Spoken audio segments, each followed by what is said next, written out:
Bismillahirrahmanirrahim. Assalamualaikum warahmatullahi wabarakatuh.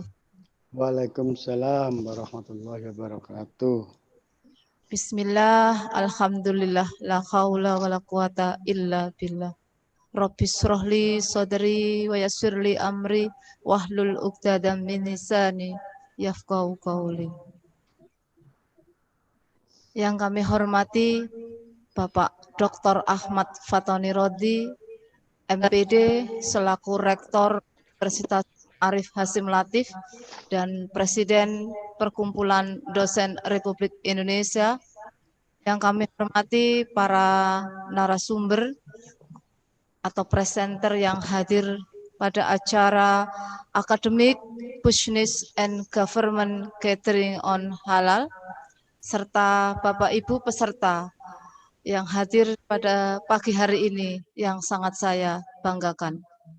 Syukur alhamdulillah tetap senantiasa kita haturkan kepada Allah Subhanahu wa taala bahwa pagi hari ini kita masih diberikan kesehatan, limpahan rahmat, taufik serta hidayahnya, sehingga kita bisa menghadiri acara ABG on Halal, Academic Business and Government Catering on Halal, untuk sesi yang pertama dengan topik sinergi pemangku kepentingan untuk meningkatkan produk halal di Indonesia. Agar acara ini dapat berjalan dengan lancar, marilah kita buka dengan bacaan basmalah bersama-sama. Bismillahirrahmanirrahim. Bismillahirrahmanirrahim. Acara pada pagi hari ini nanti akan dimoderatori oleh Bapak Giri Cahyono.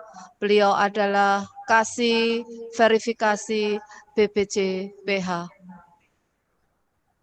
Untuk acara yang pertama, yaitu opening ceremony, yang akan disampaikan oleh Rektor Universitas Ma'arif Hasim Latif, Bapak Dr. Ahmad Fatoni Rodi, MPD.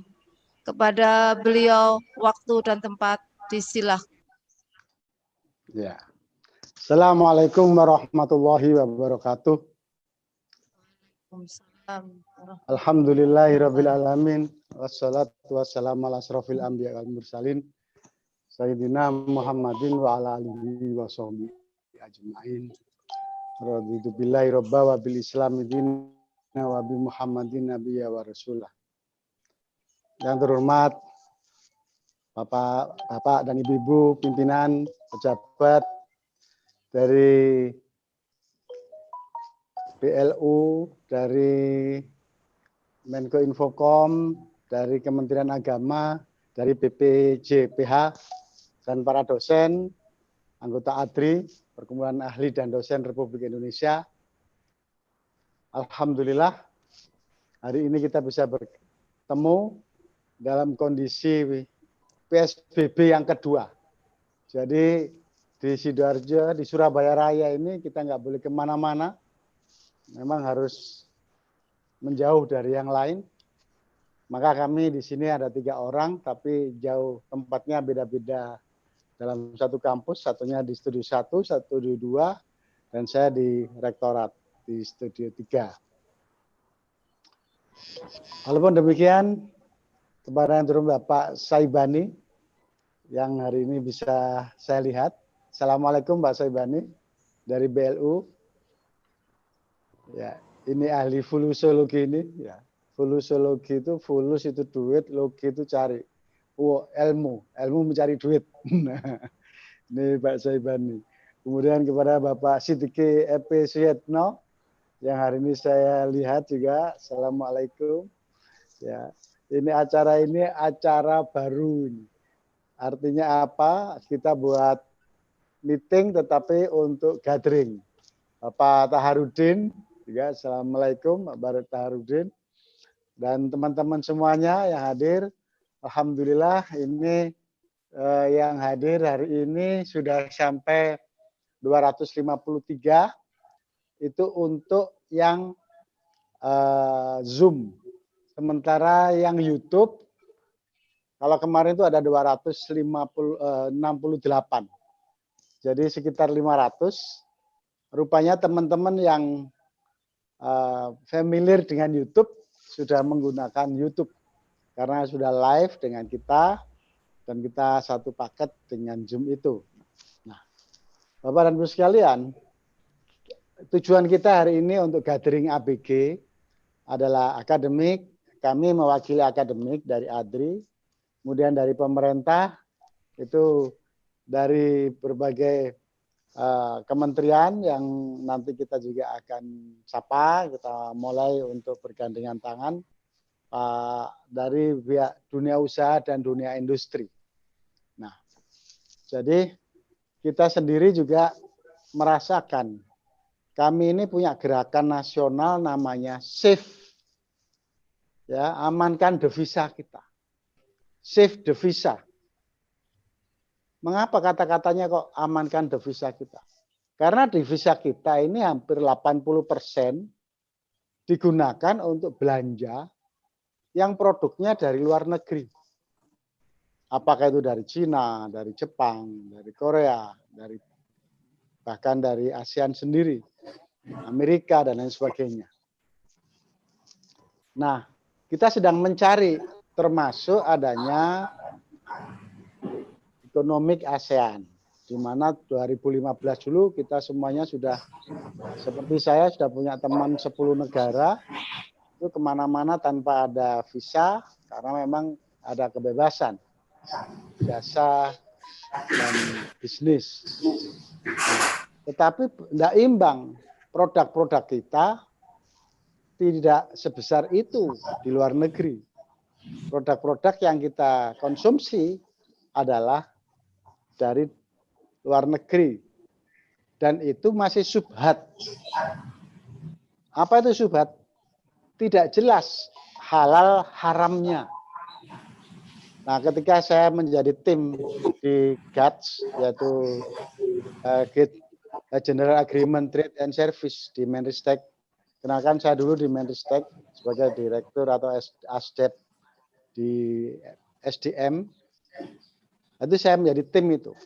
Waktu itu kita mikir-mikir bagaimana kita dalam tanda petik memfilter produk-produk, jasa, dan barang, dan layanan itu masuk ke Indonesia tetapi tidak melanggar yang namanya perjanjian GATS itu. Walaupun Amerika sekarang melanggar.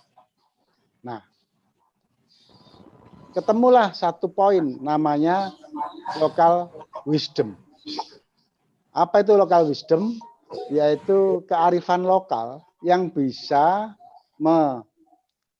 memfilter barang-barang yang subhat, yang tidak jelas tadi, dan agak membendung kucuran produk-produk yang masuk ke Indonesia dengan penyadaran orang Indonesia bahwa produk itu tidak sesuai dengan tradisi kita, dengan budaya kita, dan lain sebagainya.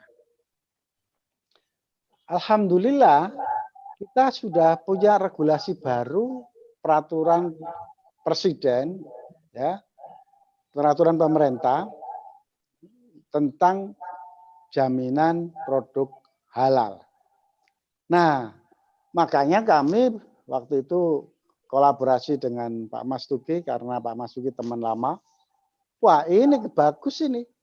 Karena ada, di sisi lain kita punya gerakan cinta produksi produk Indonesia. Sementara kita juga belum bisa membendung karena kepentingan dari konsumen.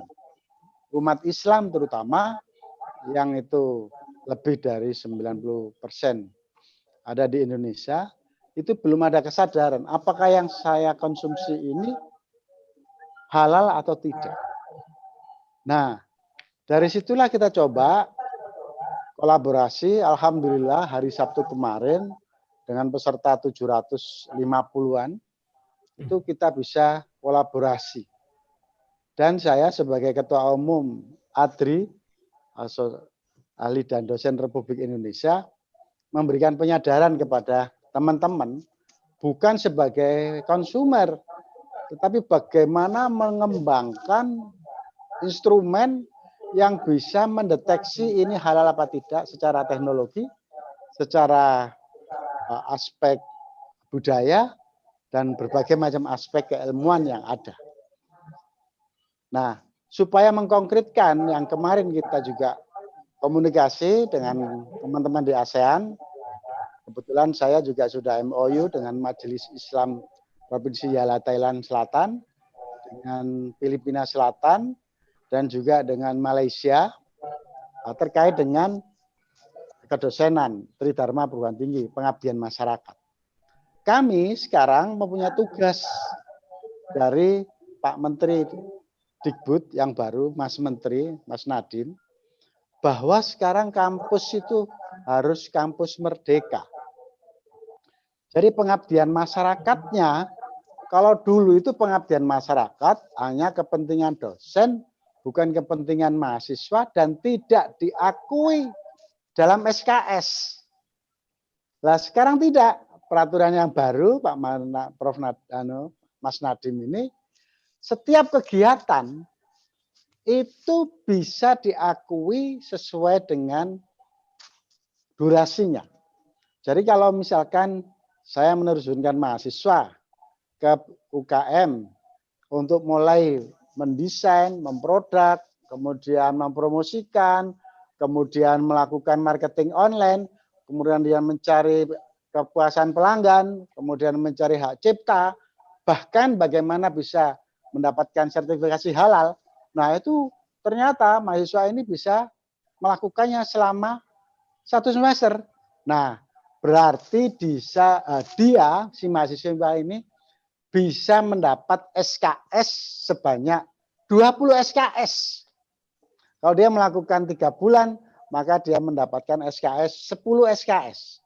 Kalau dia melakukan 1 bulan, mendapat 3 atau 4 SKS. Nah, ini berita kebijakan ini menggembirakan buat kami. Yang semula pengabdian itu hanya sebagai kewajiban tanpa ada pengakuan. Nah, sekarang ini akan diakui sebagai pengabdian dosen.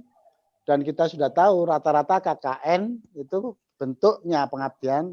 Tapi sekarang variasinya ada 9 jenis variasi pengabdian.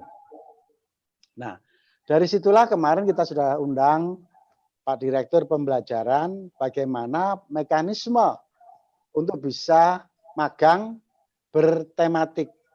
Kalau sekarang nanti kita akan melakukan magang dengan tema bagaimana membudayakan halal, membina halal, menyadarkan bahwa orang itu sehat itu dengan makanan yang halal dan thayyibah. Nah, adat yang namanya event era COVID ini tentang kesehatan. Maka tepatlah momennya kita menghadang dengan COVID ini bukan dengan antivirus, bukan itu. Tetapi dengan imun, bagaimana kesehatan kita. Bagaimana mengatur pola hidup sehat kita dan bagaimana mengantisipasi supaya badan kita kuat, imun, punya power, punya tenaga dalam menghadapi berbagai macam skenario atau berbagai macam serangan-serangan dari pihak-pihak yang merendahkan atau yang melemahkan kesehatan. Nah, salah satunya adalah karena adanya pola makan yang tidak sehat. Sehingga muncul berbagai macam makanan-makanan yang tidak halal dari binatang-binatang yang tidak jelas dan subhat. Itu semuanya bisa kita lakukan. Oleh karena itu, kami dari seminar atau webinar kemarin ada 6 kesimpulan. Kesimpulan pertama, pembudayaan pola hidup sehat dan pola hidup yang halal itu akan kita gerakkan dari semua lini. Yang kedua, kita perlu tenaga-tenaga yang sifatnya ada yang volunteer, ada yang kewajiban. Yang volunteer seperti kami tidak perlu digaji, Karena ini kami punya kegiatan yang namanya pengabdian masyarakat dan itu bisa dari seluruh Indonesia. Kami punya 275.000 dosen se-Indonesia. Kampus kami ada 6.400. 4.700-nya itu adalah dari swasta. Nah, Bapak dan Ibu sekalian, apabila ini nanti kita sudah ketemu polanya, maka nanti kita akan membuat kesepakatan teknis, karena saya tahu ada 11 menteri sudah melakukan kolaborasi dengan BPJPH, maka nanti di lapangan kita nanti akan melakukan MOU baik dengan Kementerian Keuangan, dengan Bappenas, dengan yang lain-lainnya, supaya kita semuanya bisa running well, jalan. Yang keempat, ke-9 kemarin, maka kita akan bentuk TOT, Training of Trainer, untuk kampus-kampus. Nah, untuk apa itu? Nah, ini kesimpulan yang terakhir, kita akan bentuk namanya Pusat Kajian Halal. Halal Center seluruh kampus. 4.600 kampus akan kita dirikan pusat kajian halal. Dan saya tahu bahwa banyak teman-teman yang punya inisiatif, bahkan punya idealis, teman-teman dari BUMN, itu juga CSR-nya tidak ingin sia-sia muspro, dan itu jelas digunakan penggunaannya, maka itu nanti kita juga akan cari funding-funding baik dalam negeri maupun luar negeri. Itulah kesimpulan yang kemarin. Tetapi itu hanya sekedar kesimpulan kalau tidak dilakukan pertemuan dengan pihak-pihak terkait dari para akademisi, dari pemerintah, dan para pelaku usaha. Nah, untuk pelaku usaha itu juga begitu seperti yang tadi saya sampaikan. Kita akan melakukan pendampingan sebagai kegiatan yang diakui SKS.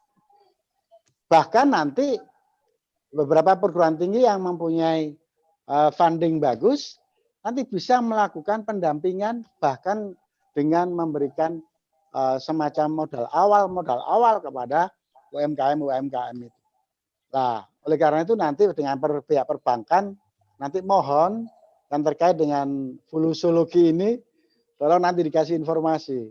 Ada enggak paket-paket, iba-iba, atau pinjaman jangka panjang dan lain sebagainya, yang nanti kita bisa akan lakukan. Pak, itu harus ada PT-nya, Pak, harus ada badan hukum bisnisnya. Jangan khawatir, rata-rata seluruh perguruan tinggi itu punya CV paling tidak. Mengapa? Kami sudah biasa, seperti saya itu punya CV namanya Mekar Kemilau Sejahtera. Untuk apa ini? Untuk kegiatan para dosen yang ada kegiatan untuk dalam tanda petik kegiatan-kegiatan di pemerintah yang harus ada PT-nya atau CV-nya. Maka itu semuanya kita siapkan dan itu manfaatnya ya untuk dosen sama mahasiswa, bukan untuk individu rektor dan sebagainya. Itulah saudara sekalian, maka dengan ini saya bersyukur dan berdoa semoga para pemangku kepentingan dari dunia usaha, dunia industri, pemerintah, dan perguruan tinggi bisa kolaborasi konkret dan kita nanti menggunakan semacam meeting yang informal begitu. Tetapi kami nanti juga akan membuat semacam konklusi dan membuat semacam grand strategi bagaimana kita semua ini bisa lakukan. Kami sudah melaksanakan ABG gathering, tapi kemarin karena untuk kepentingan pembelajaran dan kurikulum, nah untuk kali ini kita fokus kepada bagaimana membudayakan pola hidup sehat dan halal. Itulah yang kita mantapkan supaya pertemuan-pertemuan hari ini bisa ada informasi konkret dan apa saja yang bisa kita lakukan. Kemudian perlu saya sampaikan, kami sudah membuka waktu 12 jam untuk kolaborasi dengan online. Jadi kami punya, setiap prodi kami, kita siapkan channel. Kalau channel ini adalah channel untuk saya, untuk rektor, maka per prodi-prodi sesuai dengan keilmuannya, misalkan kewirausahaan, akuntan, kemudian ekonomi Islam, ya, teknologi laboratorium medis, manajemen, hukum dan lain sebagainya itu sudah punya dan itu standby terus. Jadi kalau ada tamu, tamunya lewat online. Kebetulan kami juga mempunyai sistem informasi sendiri, yaitu sistem langitan, yang itu kita produk sendiri, buatan sendiri, dan itu juga gratis. Alhamdulillah, mari kita buka acara ini sama-sama dengan baca Al-Fatihah. Bismillahirrahmanirrahim.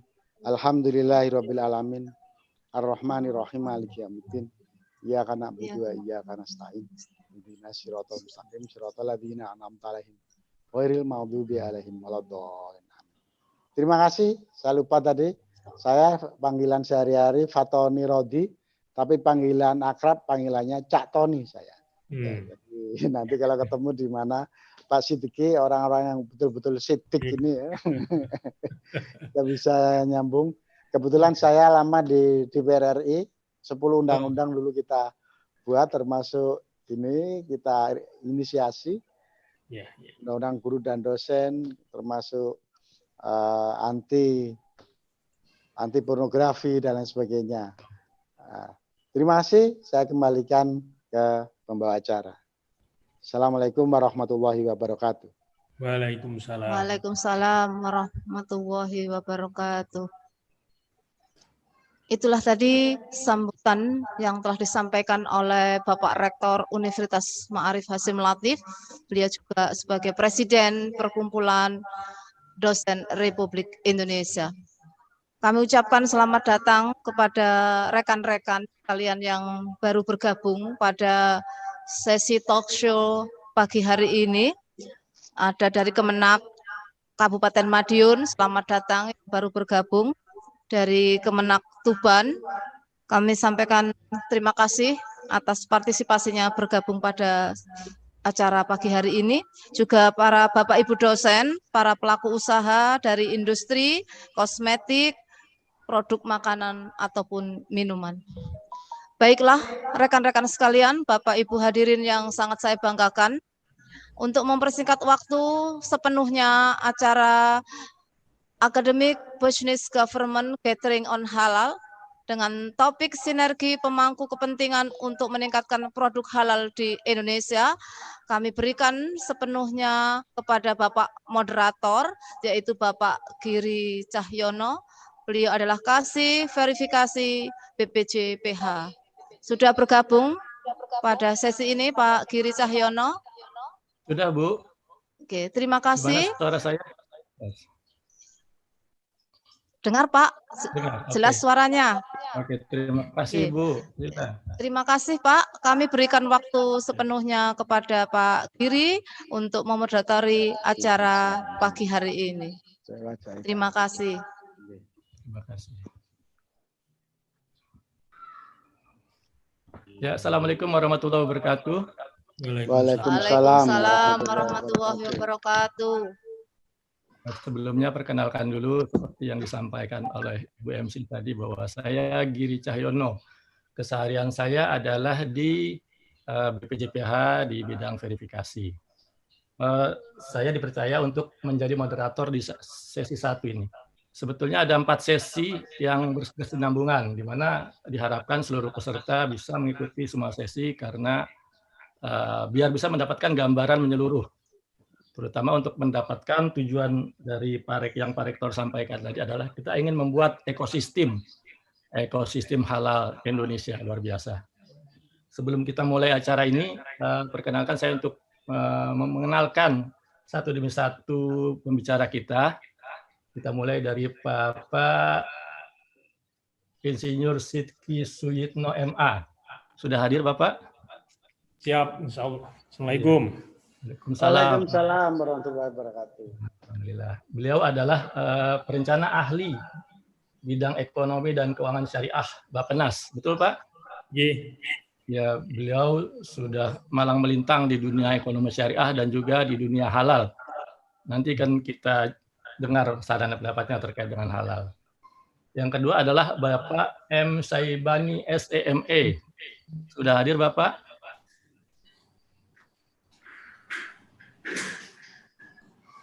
Di mana Pak Saibani?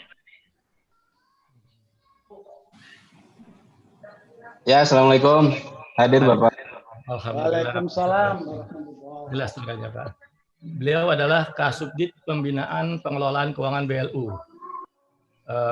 Mohon maaf sebelumnya kami salah nulis, ternyata itu adalah jabatan yang lama, yaitu sebagai orang yang berkecimpung dalam standarisasi BLU, benar Pak ya? Betul.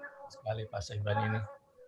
Sekarang beliau menjabat sebagai Kasubdit Pembinaan Pengelolaan Keuangan BLU. Nanti akan kita dengar apa itu BLU dan bagaimana sebetulnya kalau suatu lembaga menjalankan BLU, apa keuntungan dan apa efisien dan efektivitas yang akan bisa didapatkan.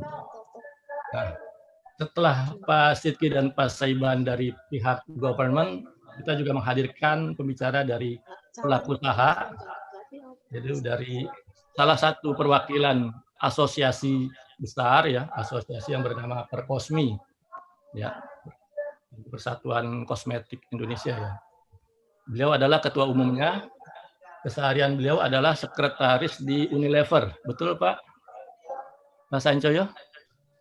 Saya direktur dan sekretaris perusahaan Pak, Unilever Indonesia. Oh iya, sekretaris perusahaan Unilever ya. Selain sebagai ketua Perkosmi, juga beliau menjabat sebagai ketua umum di berbagai asosiasi, benar Pak? Ada ya beberapa Pak. Ya, mudah-mudahan dengan hadirnya perwakilan dari pelaku usahanya akan bisa TikTok antara government dengan pelaku usaha. Seperti yang sudah disampaikan tadi bahwa judul sesi 1 adalah sinergi pemangku kepentingan untuk meningkatkan produk halal di Indonesia. Jadi pertanyaan besarnya adalah di akhir sesi ini seharusnya kita bisa melihat bagaimana sih sinerginya stakeholder halal di Indonesia. Apakah memang sinerginya sudah baik atau sedang atau masih harus diperbaiki? Itu mungkin pertanyaan pertama. Pertanyaan kedua, kalau misalkan memang sinergi ini masih harus diperbaiki, sebenarnya permasalahan apa sih yang menyebabkan sinergi ini menjadi tidak optimal? Nah, itu pertanyaan kedua. Kemudian pertanyaan ketiga adalah bagaimana menjawab permasalahan tersebut. Apakah kita sudah bisa mengetahui permasalahannya, kemudian kita bisa mencari tahu jawabannya? Itu adalah pertanyaan yang ketiga. Pertanyaan keempat adalah apakah sudah dijalankan? Nah, gitu. Itu mungkin 4 pertanyaan yang mungkin idealnya bisa dijawab di sesi ini, walaupun mungkin berat ya, karena memang dunia halal itu adalah dunia yang kompleks. Nah, kita mulai saja dari pertanyaan. Sebelum kita masuk ke bagaimana sinerginya, sebetulnya mungkin pertanyaan awalnya adalah dalam suatu sistem itu kan pasti ada perencanaan. Nah, oleh karena itulah hadir di sini Pak Sidki. Mungkin banyak dari rekan-rekan yang bertanya, sebetulnya untuk terkait halal ini, perkembangan halal di Indonesia ini, maaf, sudah ada nggak sih grand design-nya? Sudah ada nggak sih strategi halalnya? Mungkin pada kesempatan pertama kami persilakan pada Pak Insinyur Sidki untuk menyampaikannya secara ringkas saja. Silakan Pak Sidki. Terima kasih Pak. Kalau bahan kemarin nggak di-share, nggak ya? Ke mahasiswa, bahan yang saya kirim. Di-share ke panitia sih Pak. Oke. Terima kasih. Assalamualaikum warahmatullahi wabarakatuh. Waalaikumsalam warahmatullahi wabarakatuh. Sangat gembira ini diminta narasumber di depan para akademisi, diskusimen, dan juga mahasiswa generasi penerus bangsa. Alhamdulillah pemerintah pusat sebenarnya sudah punya master plan pengembangan ekonomi syariah yang diluncurkan pada tahun lalu oleh Bappenas bersama KNKS, Komite Nasional Keuangan Syariah. Nah, KNKS ini mulai Februari tahun ini berubah menjadi KNEKS, Nasional Ekonomi dan Keuangan Syariah. Nah, dari master plan pengembangan ekonomi syariah itu diturunkan ada master plan baru atau strategi nasional industri halal. Ini. Jadi mungkin kami sampaikan, saya sudah punya kemarin menyiapkan paparan. Ya, mungkin panitia bisa bantu. Di slide 17, di slide 17. 17. Gambaran ringkas ya, slide 17. Strategi Silakan, nasional Bapak, industri panitia. halal. Jadi ada 6 strategi. Yang pertama adalah strategi menciptakan Indonesia menjadi global hub atau hub internasional dalam perdagangan dan produksi produk halal dunia. Perlu diketahui bahwa di antara 57 anggota OKI, hanya 2 negara yang masuk 25 besar ekonomi dunia, yaitu pertama kita, Indonesia, ranking 14, kemudian yang kedua adalah Turki, ranking 17. Jadi kita nggak usah minder lagi. Jadi bukan untuk sombong, tapi kita sekarang ekonomi terbesar di dunia Islam. Jadi kita sekarang menjadi imamnya sebenarnya Indonesia itu. Oh, itu kabar bagus itu, Pak. Jadi hanya 2 negara Islam dari anggota OKI yang masuk 25 besar ekonomi dunia, Indonesia dan Turki. Yang pertama kita. Kalau dengan GDP yang diukur dengan PPP, maka kita ranking ke-7 dunia. Jadi income per kapita kita juga kalau dalam PPP sudah cukup besar. Kalau dalam nominal kita memang masuk kemarin, tahun lalu kita masuk namanya negara berpendapatan menengah atas. Tapi kalau dengan PPP kita menjadi negara maju. Makanya Trump mengatakan kita negara maju, nggak akan dibantu lagi. Karena sudah 14.100 dolar per kapita jadi per tahun income kita.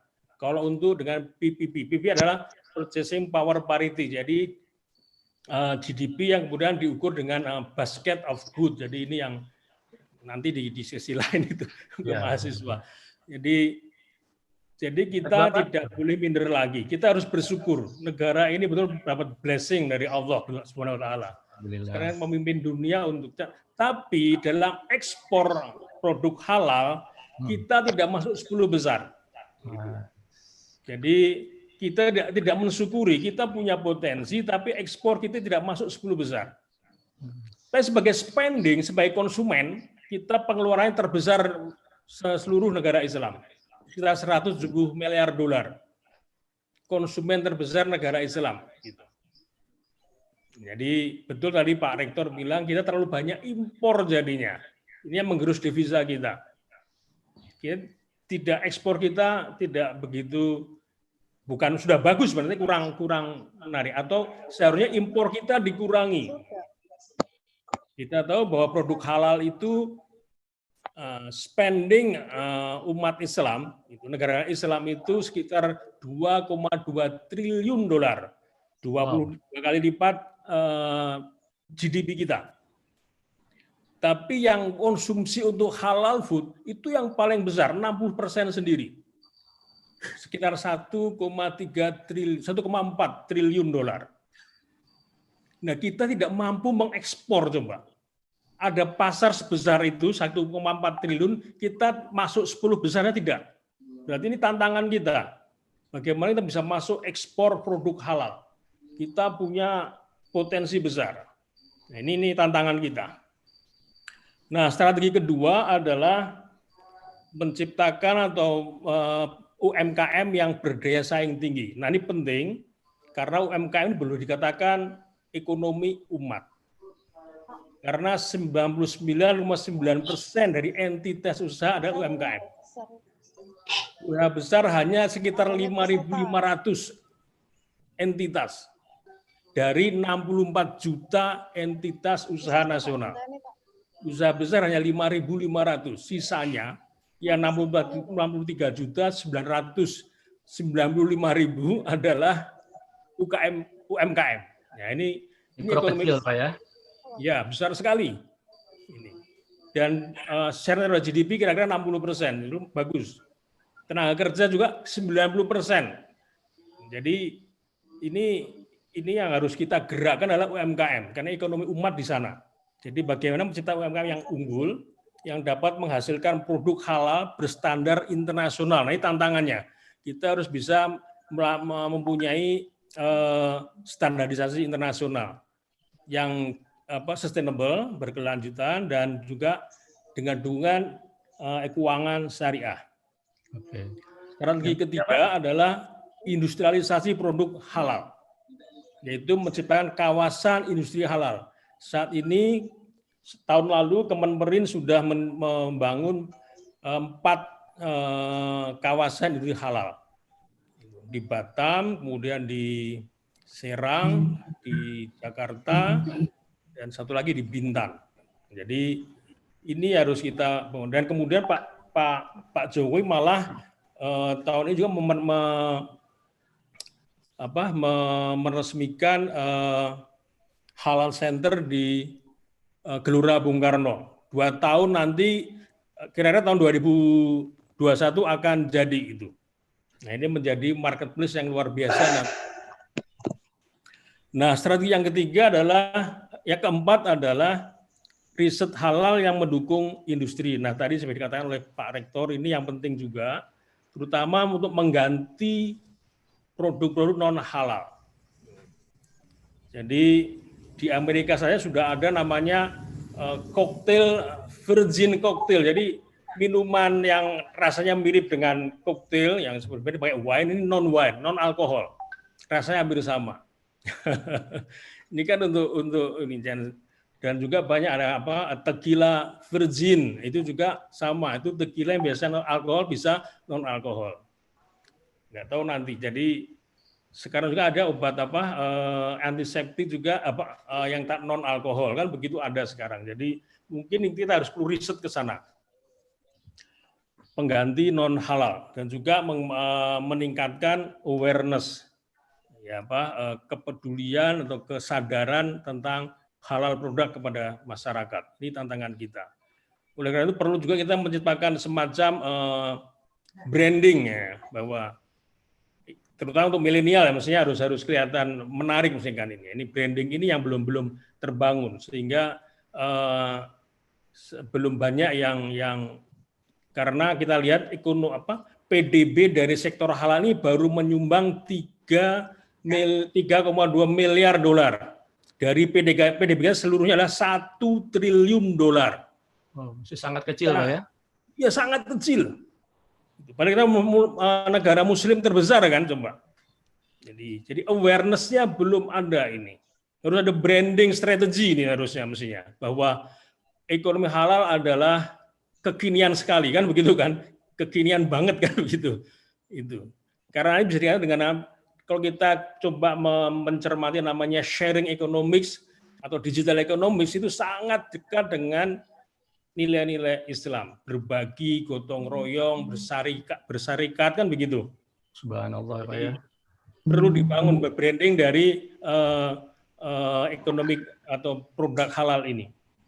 Nah, kemudian strategi yang kelima adalah bagaimana membangun preferensi halal dengan pendekatan sosial kemasyarakatan, dengan social engineering. Nah, ini kalau dengan branding tadi, nah social engineering-nya bagaimana?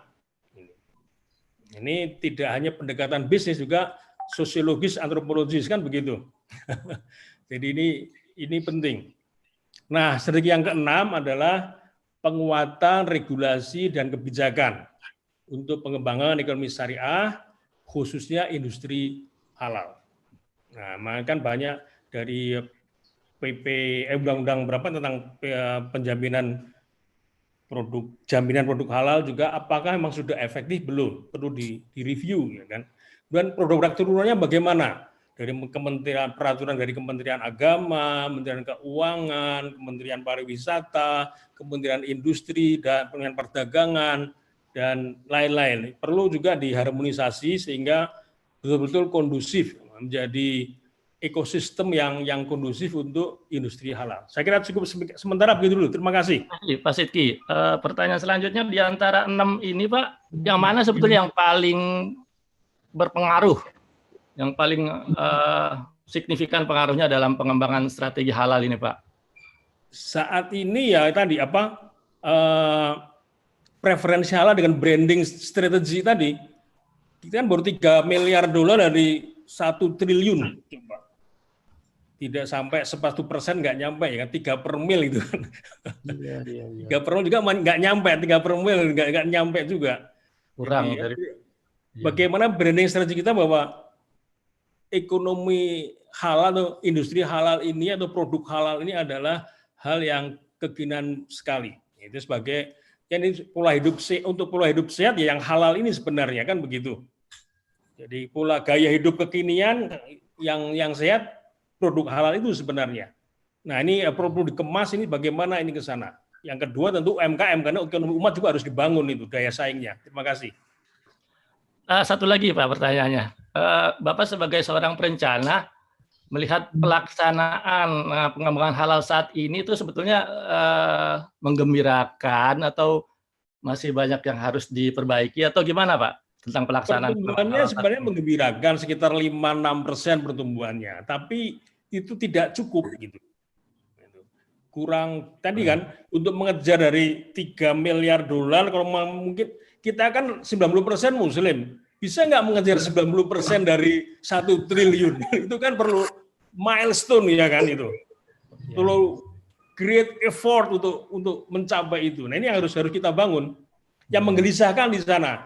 Dari 1 triliun kita hanya punya pangsa kecil sekali 3 miliar. Jadi masih walaupun pertumbuhannya tidak mengecewakan, cukup bagus tapi masih kurang. Harusnya pertumbuhannya 2 digit atau 3 digit mestinya. Lebih dari 100% mesti harusnya untuk mengejar share PDB syariah ke PDB nasional. Terima kasih. Iya, makasih Pak. Terima kasih Pak, luar biasa penjelasannya. Jadi kita semakin terbuka. Ternyata memang perencanaan tentang halal itu adalah bagian dari perencanaan ekonomi syariah ya Pak ya. Ya betul. Kemudian ternyata memang sudah direncanakan matang, bukan tiba-tiba ada. Sudah lama. Selanjutnya betul Pak. Selanjutnya Pak Syahbani sebagai orang dari Kementerian Keuangan mungkin mensikapi pernyataan dari Pak Sidki gimana Pak terkait dengan sebetulnya permasalahannya apa sih Pak sampai kejadian seperti itu dari sektor ekonomi makronya atau dari sektor keuangannya Pak?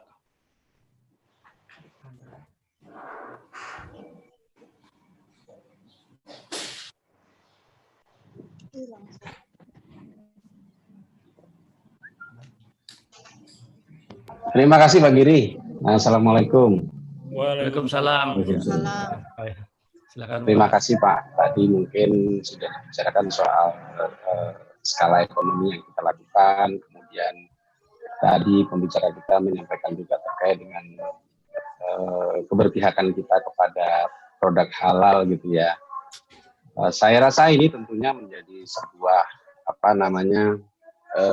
perlu sebuah skenario besar untuk memenuhi misalnya tadi kita bahkan produsen halal pun kita tidak masuk dalam 10 besar.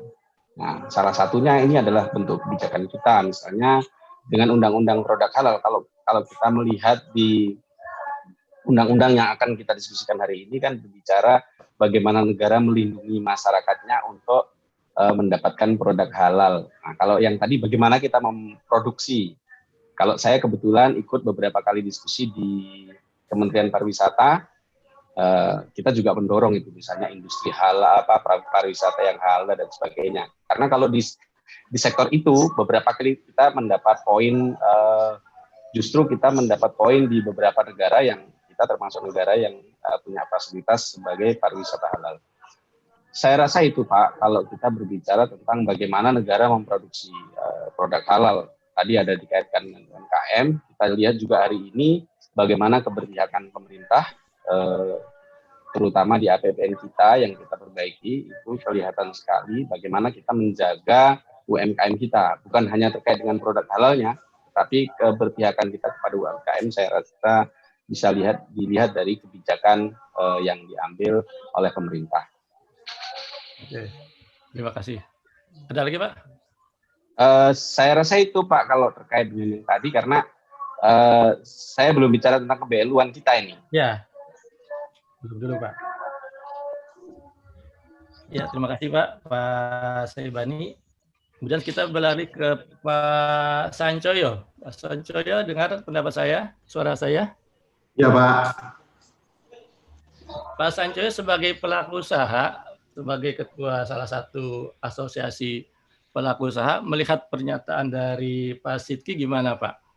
Sebetulnya internal pelaku usaha di bawah asosiasi Bapak atau mungkin di luar asosiasi Bapak, menurut pandangan Bapak, itu bagaimana, Pak? Baik, terima kasih. Assalamualaikum warahmatullahi wabarakatuh. Salam sejahtera buat kita semua. Tadi sudah disampaikan oleh Pak Sidki kan ya Pak, merujuk beberapa data dari Global Islam Economy. Jadi sebetulnya tadi memang sebetulnya kalau dari posisi secara global ekonomi Islam memang maju cukup pesat, diperkirakan nanti pada tahun 2024. Tadi kalau Pak Sidki menyampaikan 2,2 triliun US dollar akan dengan rata-rata pertumbuhan sebesar 6,2% akan menjadi sekitar 3,2 triliun US dollar. Dan sebetulnya posisi Indonesia sendiri tidak terlalu jelek Pak, tahun 2012 nomor 5 tadi juga sudah disampaikan, tapi itu sudah meningkat jauh lompatannya dari 10 menjadi 5 gitu. Nah, kalau dari sudut pelaku usaha Pak, pada dasarnya kan untuk kami konsumen adalah raja gitu. Jadi apa yang kami lakukan semuanya adalah untuk konsumen.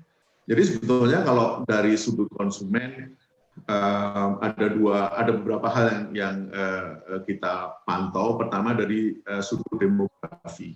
Tadi seperti sudah disampaikan bahwa jumlah penduduk terutama di Indonesia besar, 87% lebih penduduk Indonesia adalah Islam, juga terus meningkat sesuai dengan pertumbuhan penduduk di Indonesia. Kemudian tadi juga disampaikan mengenai GDP per kapita. Jadi kita lihat juga kesejahteraannya juga meningkat lumayan baik dalam beberapa tahun terakhir. Dan juga yang kita lihat konsumen kami itu peningkatan pemahaman terhadap agama, dalam hal ini agama Islam itu semakin meningkat gitu ya. Jadi mungkin Ibu dan Bapak juga mengetahui sendiri ya. Mungkin juga salah satunya karena memang kemajuan teknologi, semakin banyak cara untuk mendapatkan melalui berbagai macam cara, salah satunya lewat saluran digital. Tadi Pak Tony juga. Suaranya hilang, Pak. Ya, unmute. Host itu mungkin. Host yang unmute. Mute. Sampai mana tadi saya ya? Pak Tony, Pak. Ya. Tadi juga seperti disampaikan oleh Pak Cak Tony juga bahwa YouTube menjadi salah satu media diseminasi. Jadi buat kami pelaku usaha, hal-hal yang tadi saya sampaikan itu menjadi salah satu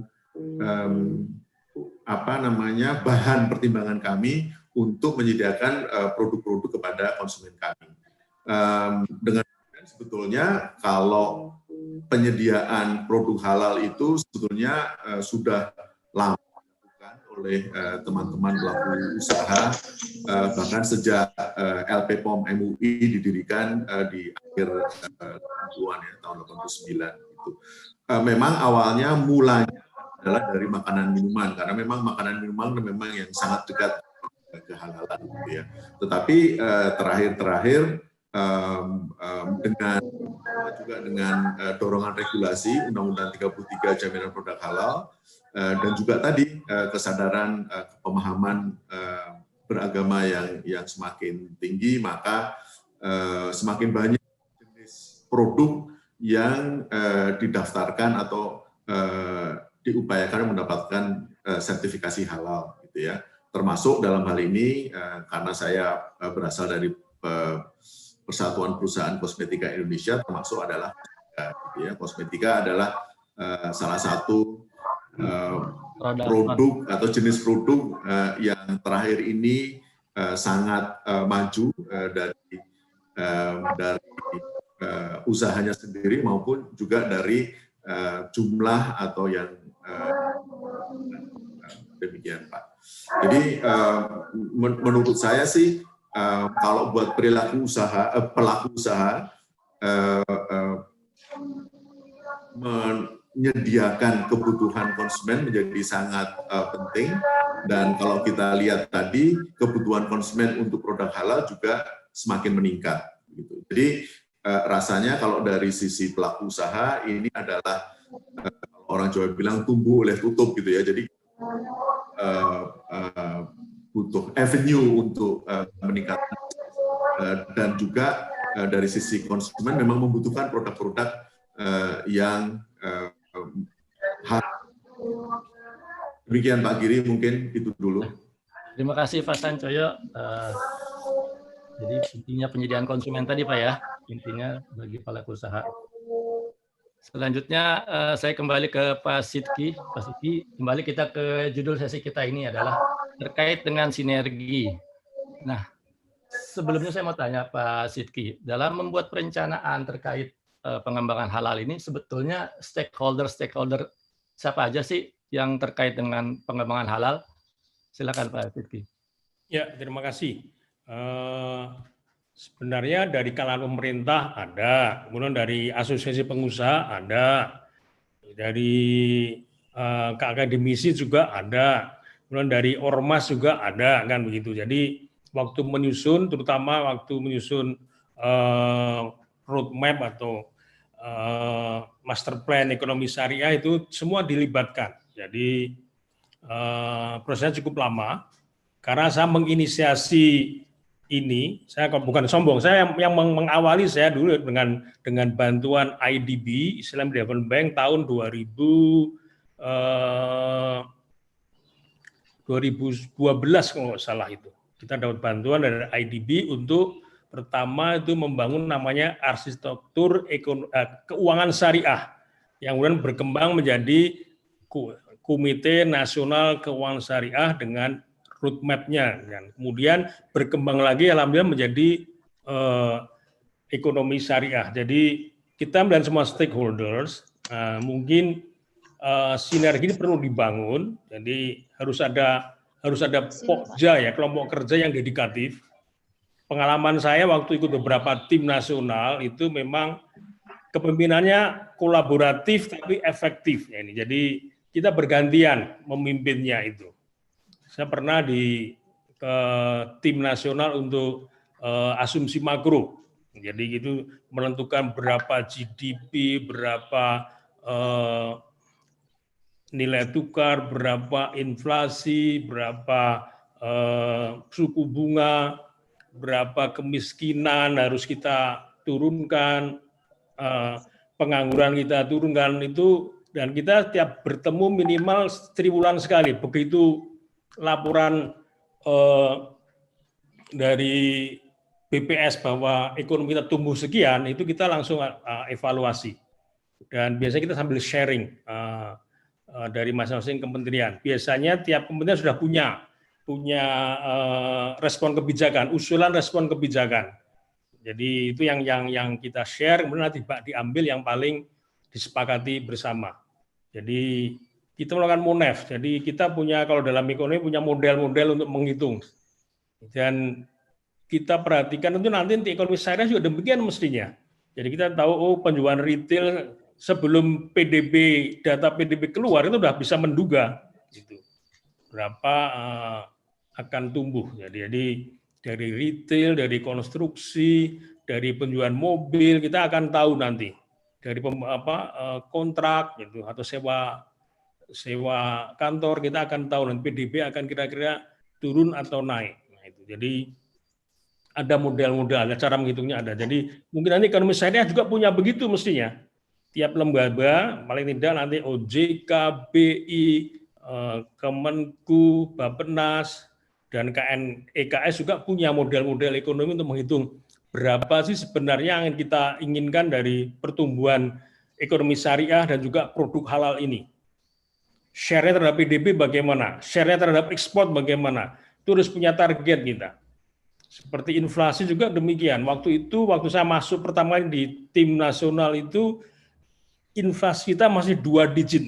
Bayang nggak? 2 digit. Sementara untuk menjadi ekonomi sehat itu seharusnya di bawah 5%. Itu 10 tahun baru tercapai. Gitu. PDB juga demikian. Jadi PDB lebih susah lagi karena faktor eksternalnya terlalu besar.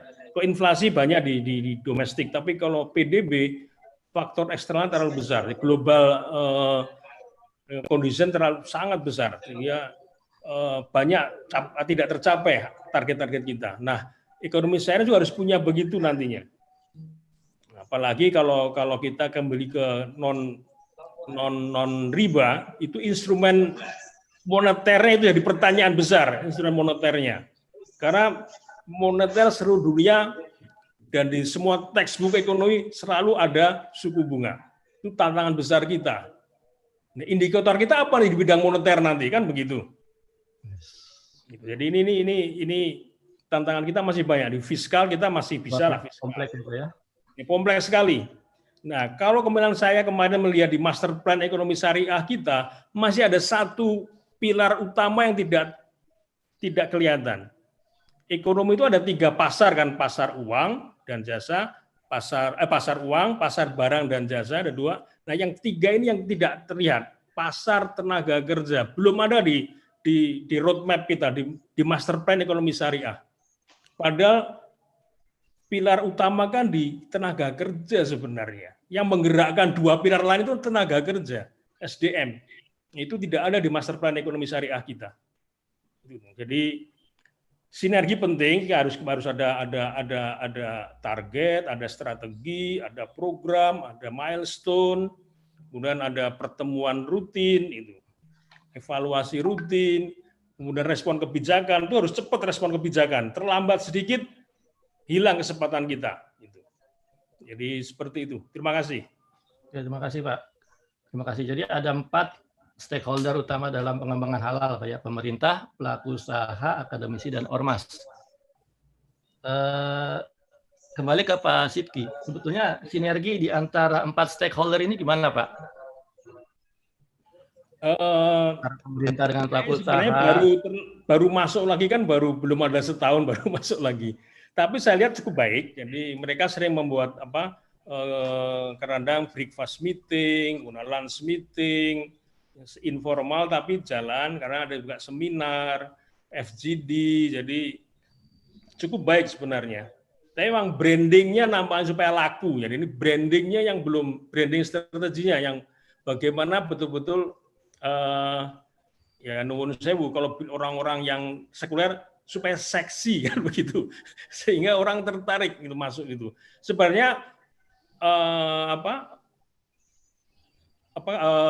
kehidupan beragamaan kita makin baik, tapi produk halal juga makin meningkatnya kurang cepat menurut saya. Baru 5-6% pertumbuhan, jadi masih kurang cepat. Untuk mengejar tadi 1 triliun hanya kita share 3 miliar, itu kan keterlaluan sekali. Tidak sampai 1 per milnya, tidak sampai kita. 1/3 per mil barangkali itu.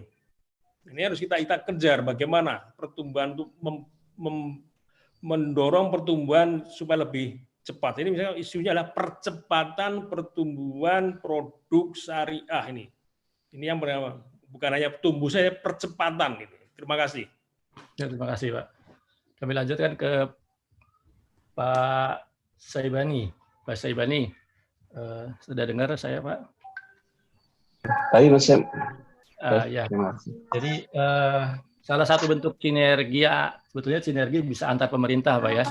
Salah satu bentuk sinergi antar pemerintah adalah terlihat di Undang-Undang JPH Pak. Undang-Undang JPH itu di sana terdapat suatu pasal yang menyatakan bahwa BPJPH sebagai pelaksana bukan hanya sertifikat halal, semuanya juga pembinaan, pengawasan, itu harus memiliki organisasi dalam bentuk BLU. Nah, Mohon ceritakan Pak, apa itu BLU? Mungkin masih banyak di audiens kita di sini yang belum mengetahui apa dari BLU itu sendiri, dan kemudian kenapa sih BPJPH ini harus BLU? Apa sih yang bisa dimanfaatkan? Kira-kira seperti itu. Terima kasih Bapak. Assalamualaikum warahmatullahi wabarakatuh. Waalaikumsalam. Saya berterima kasih sekali diundang di kesempatan yang sangat terhormat ini ya. Bertemu dengan teman-teman akademisi, dunia usaha. Nah, kalau kemarin saya tanya audiensnya, biasanya kita bicara BLU, kan kalau dengan teman-teman universitas, khususnya universitas negeri, mungkin kita bicara BLU langsung terhubung. Gitu nyambung ya. Langsung nyambung. Mungkin pertanyaannya jadi lebih ekspor gitu kan kemana-mana. Nah mungkin karena ini sekalian saya mensosialisasi keberadaan BLU itu seperti apa. Saya berangkat dari Undang-Undang 33. Saya mengambil sisi bagaimana Undang-Undang 33 ini upaya negara untuk menjamin masyarakatnya mendapatkan produk halal. Mohon dikoreksi kalau ini keliru, teman-teman. Ada Pak Mas Duki dari tadi saya lihat ya, teman-teman BPJPH, kita sering diskusi.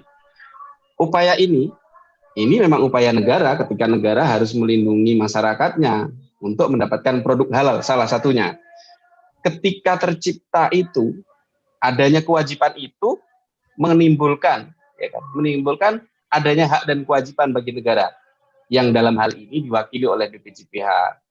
Kita akan melihat implementasinya adalah ketika BPJPH itu mempunyai kewajiban-kewajiban, mempunyai tugas, mempunyai fungsi, kemudian mempunyai hak-hak untuk menjalankan tugas dan fungsi itu. Dalam kehidupan kita bernegara, ketika kita menemukan sebuah lembaga yang mempunyai hak dan kewajiban, dan ketika hak dan kewajiban itu bisa diukur dengan uang, maka itu kita menyebutnya sebagai keuangan negara. Dia tidak bisa lari dari keuangan negara. Ketika kita mengatakannya sebagai konteks keuangan negara, maka kita sesuai dengan undang-undang dasar kita harus mengikuti undang-undang tentang keuangan negara. Bagaimana negara mengatur ketika ada hak dan kewajiban yang seperti ini? Langkah yang sudah ditempuh adalah dibentuknya BPJPH.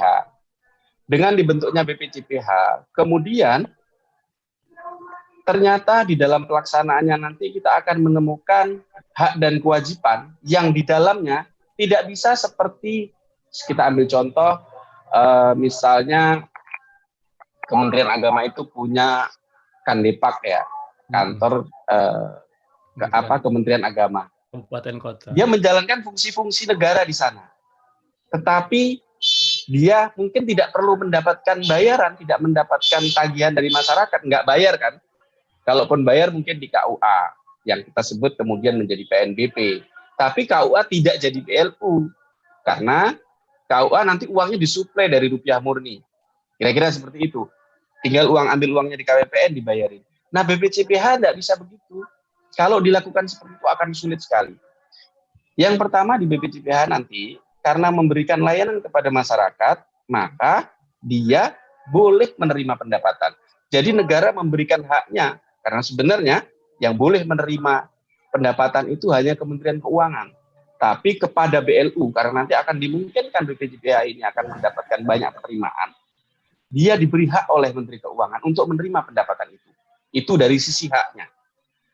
Atas hak itu, BPJPH akan melakukan berbagai kewajiban-kewajibannya, memberikan layanan. Teman-teman BPJPH tentu lebih paham, dan kalau yang sudah membaca Undang-Undang 33 tentu lebih bisa melihatnya. Di sisi lain sebetulnya, tadi juga disinggung oleh Pak Sidki, bicara tentang UMKM dan sebagainya. Cuman di sana tadi mungkin kita bicara dari sisi supply, bagaimana negara ini mensuplai produk halal. Tapi di sini bagaimana negara memenuhi. Kita tidak bicara bagaimana kita mensuplai untuk menjadi agregat menghasilkannya, tetapi kita lebih pada bagaimana masyarakat bisa mendapatkan. Kita pastikan masyarakat kita yang ingin mendapatkan produk halal itu bisa terpenuhi. Nah, di satu sisi lain yang tadi, karena kita bicara sinergi, kita harus bersinergi nih dengan lembaga-lembaga lain. Negara ini tadi misalnya teman-teman di Kementerian Koperasi, mereka sangat memikirkan keberadaan UMKM. Bagaimana supaya UMKM itu bisa berdiri? Nah, seperti itu juga hari ini didiskusikan di Undang-Undang Omnibus Law misalnya. Di sana dibicarakan bagaimana keberpihakan pemerintah kepada UMKM. Salah satu dari kebijakan itu adalah negara itu mengurangi beban-beban terhadap UMKM. Nah, melalui BPJPH, karena dia posisinya ada di negara, dia bisa menjadi channelnya negara untuk memberikan kemudahan itu. Ini salah satunya ketika menjalankan hak. Benar, BPJPH mempunyai hak untuk mendapatkan pendapatan, memungut pendapatan. Tetapi bersamaan itu, kita punya kewajiban untuk mensupport UMKM kita. Wujudnya apa? Mungkin tarifnya yang nol, tarifnya yang lebih kecil, kita bikin lebih proporsional. Karena kita bicara tarif, ya kan, itu adalah implementasi bagaimana BPJPH itu mempunyai hak. Nah, ketika jadi BLU inilah Pak, nanti kita harapkan BPJPH itu bisa lebih fleksibel. Dia bisa mengelola keuangannya dengan baik, ya kan. Negara juga punya ruang untuk memberikan bantuan ke sana. Tentu akan berbeda kalau kita bicara BPJPH ini jadi BUMN. Ya, kasusnya tentu akan berbeda. Kita bicara tarifnya akan berbeda, bicara tujuannya akan berbeda. Ketika negara mensubsidi juga menjadi relatif lebih susah. Atau menjadi satker biasa seperti tadi kita ngambil contoh, seperti kan Depak, dia harus didipakan dulu, ya kan. Ketika ada penerimaan harus disetorkan negara dan sebagainya. Jadi ketika BPJPH secara kelembagaan menjadi badan layanan umum yang tetap dalam binaan Kementerian Keuangan bersama-sama Kementerian Agama, ini adalah upaya ya kita bersinergi dengan pihak-pihak lain, karena nanti kita akan bersinergi dengan teman-teman LPH, dengan BP POM dan lain-lain, juga dengan aparat penegak hukum, dengan teman-teman kita di Bea Cukai dan sebagainya, yang menjaga produk itu supaya bisa masuk, kepada pihak memastikan bahwa semua orang patuh dengan undang-undang dan sebagainya. Semua itu menimbulkan adanya hak dan kewajiban kita dalam bernegara. Dan ketika dia bisa diukur dengan uang, kita menyebutnya sebagai keuangan negara. Ketika dia keuangan negara, maka kita harus mengikuti tata kelola yang sudah ditetapkan oleh undang-undang. Kira-kira gitu Pak Giri, mudah-mudahan apa yang kita bentuk, format BLU ini, lebih memudahkan bagi BPJPH nanti untuk berkolaborasi, untuk bersinergi dengan lembaga-lembaga lain. Karena transaksinya nanti akan transaksi yang lebih profesional, tidak birokratif gitu loh. Kira-kira seperti itu. Terima kasih Pak Syaibani. Itulah kenapa BPJPH sebagai lembaga yang sangat penting dalam pelaksanaan halal, melaksanakan BLU. Iya. Terima kasih. Selanjutnya ada panitia, ada ice breaking, mungkin silakan. Bu Lila.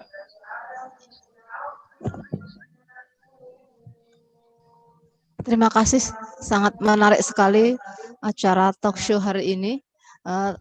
Pak Giri, kami dari panitia sudah menyiapkan 2 hadiah buku, mungkin diberikan kepada para audien atau para peserta yang bisa menjawab pertanyaan secara singkat dari moderator ataupun pertanyaan yang telah disiapkan oleh presenter ataupun dari panitia. Kami telah menyiapkan 2 hadiah buku, nanti diberikan kepada peserta atau audien yang bisa menjawab pertanyaan secara sederhana. Mungkin dari moderator, Pak Giri, bisa membantu untuk acara ice breaking. Oke, terima kasih. Pertanyaan pertama, silakan mungkin Pak Bapak Ibu peserta. Pertanyaannya sederhana sekali. Siap-siap. Sederhana sekali. Ya. Sudah siap, Bapak-bapak Ibu-ibu? Pertanyaannya adalah apa singkatan dari BPJPH? Ya, gampang sekali itu. Ayo silakan. Panitia bantu. Sudah ada yang angkat tangan mungkin?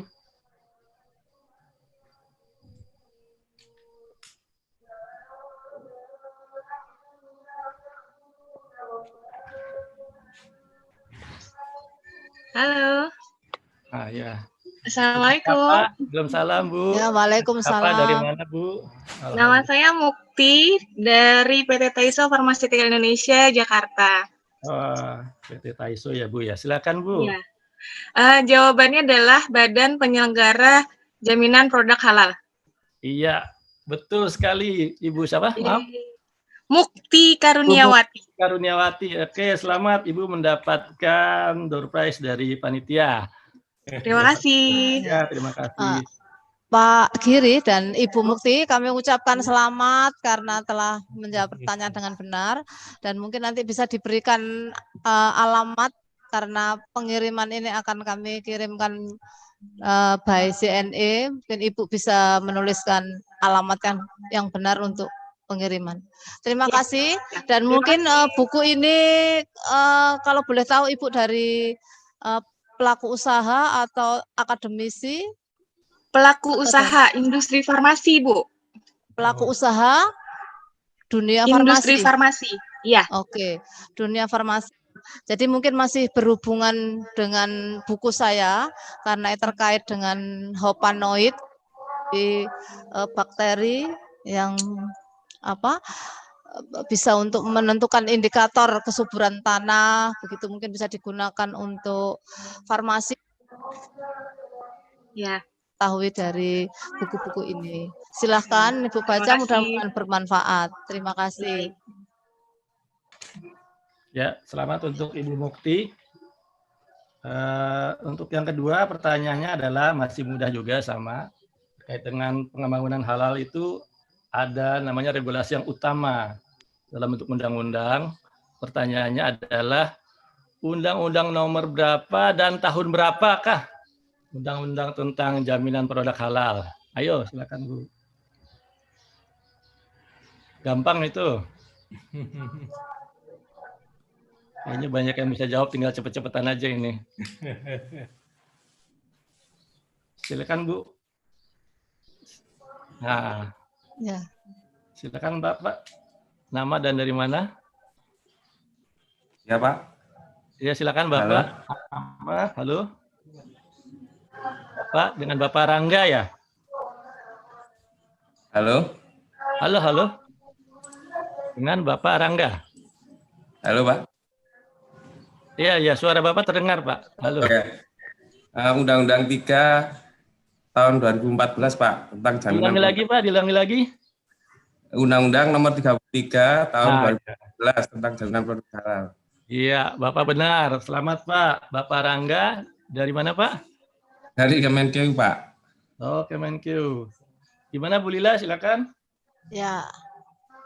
Terima kasih atas jawabannya dan Bapak mendapatkan hadiah buku yang berkaitan dengan buku referensi ya, mungkin mudah-mudahan bisa wawasan baru bagi Bapak karena sebenarnya tidak ada hubungannya ya dengan masalah keuangan, tetapi namanya membaca, membudayakan literasi, saya pikir tidak ada masalah. Membaca buku apapun bisa menambah wawasan bagi kita. Terima kasih. Selamat pada Mas, apa tadi namanya? Rangga, Pak Rangga. Ya? Oke, Mas Rangga, terima kasih dan sudah bergabung pada acara talk show siang ini. Oke. Untuk sementara Pak Giri 2 pertanyaan sudah diberikan. Mungkin nanti ada pertanyaan sesi berikutnya karena masih ada 3 hadiah lagi yang menunggu. Untuk sesi 1 ini Bu? Gimana Pak? Untuk sesi 1 ini baru 2 atau mau tambah 3 lagi atau gimana Bu? Ini masih ada waktu ice breaking dan kesimpulan itu masih berlangsung di pukul 11 sampai 11.30. Jadi masih ada waktu untuk pertanyaan mungkin dari peserta ataupun dari presenter yang ingin menambah materinya. Masih ada waktu Pak Giri. 1,5 jam ya. Oke. Saya coba lanjutkan. Terima kasih Bu Lila. Kita lanjutkan lagi Bapak-Bapak bicara. Tadi Pak Sidki sudah menyampaikan bahwa sinergi antar stakeholder yang ada di halal ini, pengembangan halal ini, pada dasarnya sudah cukup baik. Nah, yang harus diperhatikan adalah bagaimana untuk branding strateginya dan juga percepatan tumbuh dari produk halal. Nah, itu adalah PR 2 hal itu yang harus dipercepat agar kita tidak ketinggalan dalam industri halal. Begitu mungkin Pak maksudnya Pak Sidki. Ya. Oh, mungkin kalau dari pelaku usaha Pak. Ya, Pak. Pas. Silakan Pak. Halo. Pelaku usaha tadi. Tadi, halo tadi Pak Sancoyo atau gimana? Enggak, kalau boleh masih membicarakan sinergi tadi dari sisi pelaku usaha, Pak. Sebetulnya tadi seperti yang sudah kami sampaikan juga bahwa memang kalau halal ini sudah prinsipnya sudah lebih kepada hygiene factor, kepada advantage dari sebuah produk itu sendiri, karena tadi seperti saya sampaikan dengan semakin meningkatnya pemahaman terhadap beragama dan juga dari sudut demografi dan juga terakhir tahun 2014 ada undang-undang, maka itu lebih kepada dibandingkan dengan advantage dari sebuah produk. Namun demikian juga perlu dipertimbangkan bahwa mendapatkan sertifikasi halal itu butuh proses. Dan prosesnya itu tidak begitu saja gitu, ada urutannya, dan tadi seperti juga sudah disampaikan oleh Pak Syabani juga, terutama sebetulnya kalau untuk perusahaan besar gitu ya, contohnya untuk perusahaan makanan minuman sudah pasti sudah mempunyai sertifikasi halal untuk produk-produk yang diedarkannya. Namun demikian, memang isunya itu lebih kepada usaha menengah, kecil, usaha mikro, kecil dan menengah. Seperti juga yang kami juga di industri kosmetika. Oleh karena itu, tentu saja sinergi antara asosiasi pelaku usaha sendiri juga dan juga pemerintah untuk bisa membantu terutama UMKM mendapatkan halal sertifikasi halal menjadi sangat penting. Selain itu juga perlu diketahui juga bahwa banyak sekali, terutama kalau saya bicara di kosmetika, bahan baku itu masih asalnya dari luar negeri atau masih kita impor. Nah, tentu saja importasi juga ada komplikasi sendiri untuk sertifikasi halalnya. Oleh karena itu tadi saya senang kalau di dalam perencanaan research juga dikemukakan, akan didorong sehingga kita akan punya lebih banyak lagi bahan-bahan yang asalnya dari Indonesia dan mudah-mudahan juga halal gitu ya, dan proses mendapatkan sertifikasi halal untuk produk yang diproduksi dalam negeri tentu saja akan lebih mudah. Gitu. Dan salah satu yang mungkin bisa diupayakan adalah kerjasama dengan lembaga-lembaga halal yang gitu ya, sampai kita nanti bisa mendapatkan semuanya dari dalam negeri. Kerjasama dengan lembaga halal luar negeri menjadi penting gitu ya, karena asas resiprokalitas itu juga menurut kami di dunia usaha juga menjadi sangat penting. Dan jika semakin banyak halal certifier atau lembaga pensertifikasi halal, tentu saja akan membantu proses halal sertifikasi tersebut. Karena jumlah produk dan kita belum bicara jasa yang harus disertifikasi halal sesuai dengan undang-undang, itu jumlahnya mungkin sangat banyak. Saya kira itu dulu Pak Giri. Iya. Mohon tanya Pak Sancoyo, di asosiasi Bapak itu kalau dilihat presentasinya antara skala pelaku usaha, skala usaha kecil, menengah, besar itu bisa dijelaskan Pak? Ya, Perkosmi sendiri sudah berdiri sejak tahun 78 Pak, jadi tahun ini masuk ke usia 42. Kami mungkin ada sekitar 400-450 anggota kami, sebagian besar UMKM Pak. Tersebar di berbagai daerah di Indonesia. Jadi yang skalanya besar itu mungkin bisa dihitung jari, Pak. Oh gitu. Terus bagaimana Pak untuk seperti Bapak sampaikan tadi itu, karena sebagian besar adalah mikro kecil di asosiasi Bapak itu, mereka sering mengeluh apa Pak terkait dengan sertifikasi atau tergantung hubungan dengan pemerintahan. Ya, saya kira itu tadi Pak, seperti yang saya sampaikan di depan, itu prosesnya itu memang perlu dilakukan gitu ya. Sedangkan kami sendiri di dunia kosmetika gitu punya yang namanya semacam GMP gitu ya, namanya cara produksi kosmetika yang baik, di mana itu juga butuh proses juga gitu. Jadi buat kami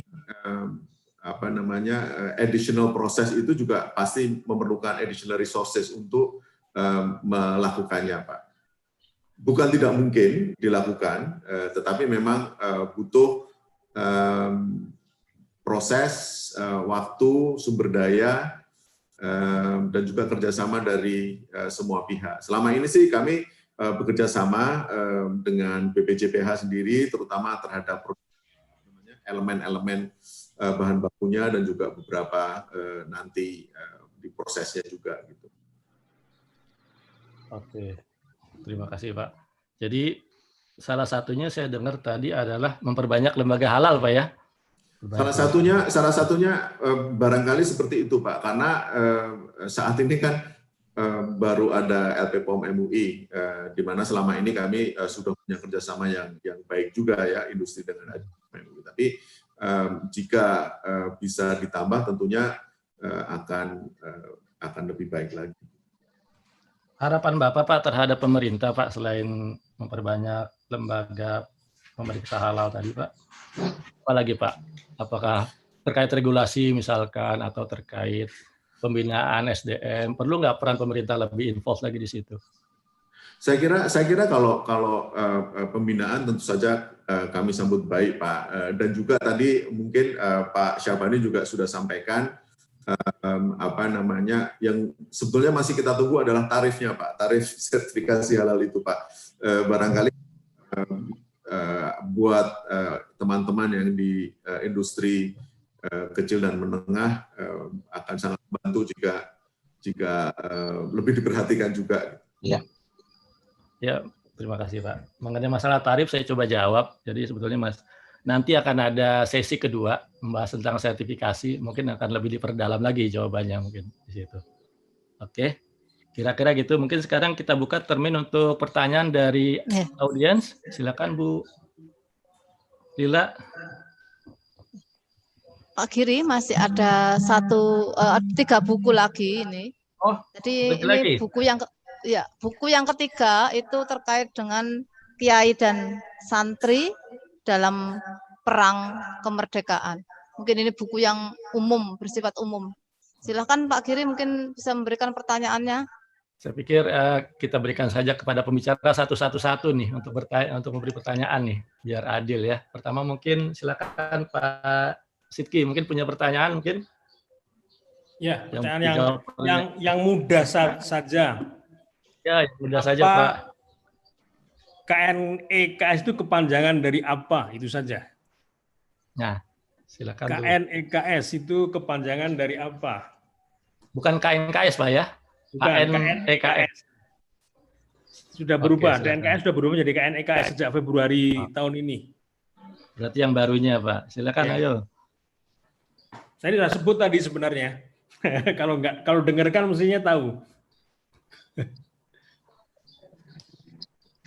Silakan para Bapak Ibu peserta.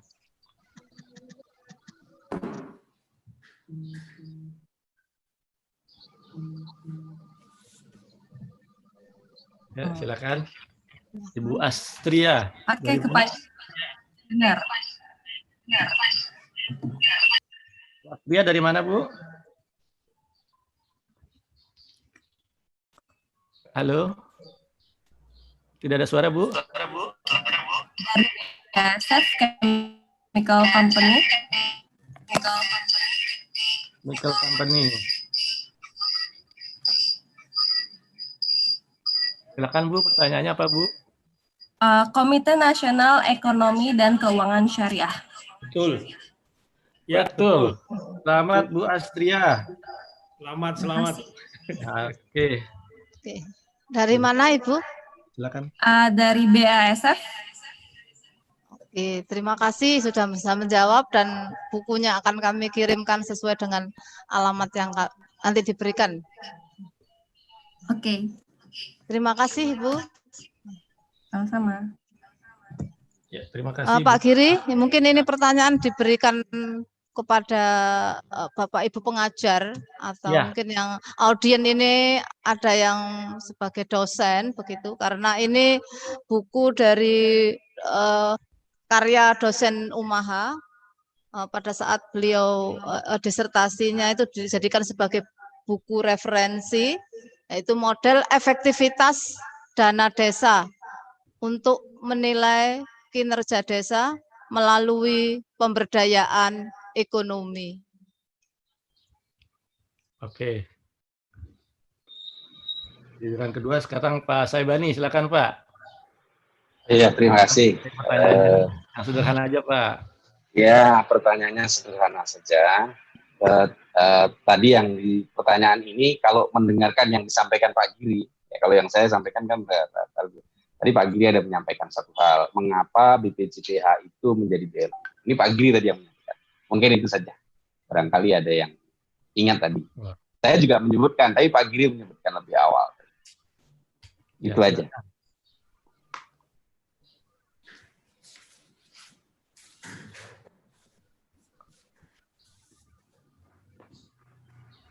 Masih menunggu.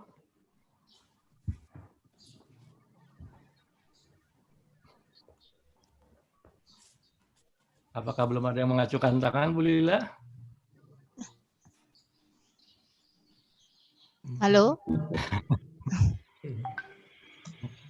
Ini masih ada dua buku lagi, Pak.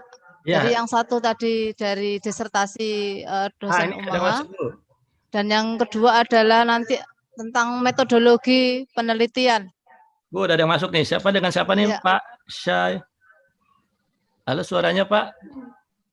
Pak Sufriyadi. Pak Sufriyadi, suaranya Pak? Mungkin dibantu panitia biar di-unmute. Sufriyadi Ibrahim, Pak. Silakan, Pak.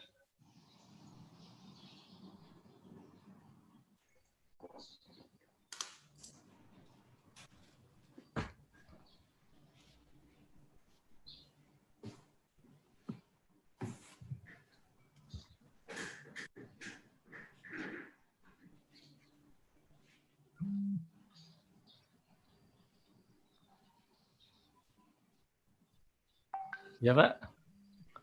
Silakan, Pak. Pak Sufriyadi Ibrahim.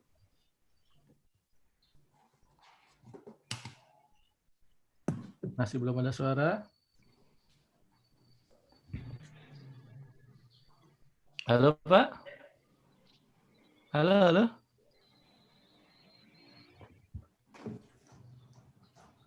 Silakan Pak Sufriyadi.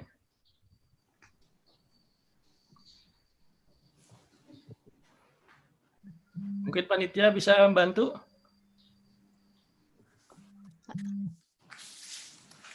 Ya Pak Supri.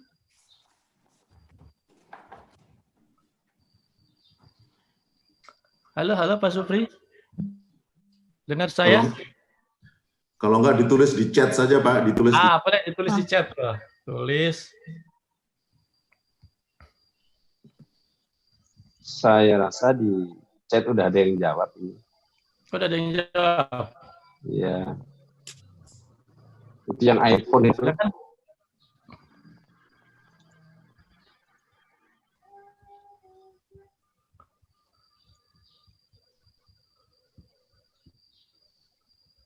Di chat ini ada yang menjawab. Jadi mungkin Pak bisa dihubungin.